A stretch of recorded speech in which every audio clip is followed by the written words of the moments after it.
bizada masalan western ya'ni g'arb shunaqa narsa kiritgan, ayol erkak teng, lekin tenglik degan narsa anaqa g'alati narsa, ya'ni tushunib bo'lmaydigan juda ham kompleks narsa, buni chuqur o'ylash kerak. To'g'ri javob yo'q bu narsada. Bu narsaga vaqt ajratish menimcha to'g'ri deb bilmayman. O'ylab ko'rish.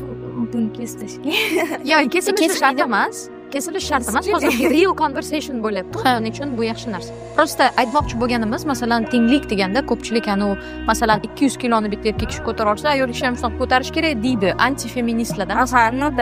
Da. Lekin feminizm baribir islom zo'r javob berib qo'ygan deb o'ylayman. Feminizmga boshqaga. Chunki bizada islomda ham masalan Oysha roziyallohu anhu yoki bo'lmasa Xadija roziyallohu anhu juda ham uspeshni bo'lgan o'zini sohalarida yoki bo'lmasa kerak bo'lsa ular dars ham o'tishgan. Bu qanaqadir muvaffaqiyatga erishishdan bizani qaytarmasligi kerak. Конечно. Da. Narsalarni prosta biz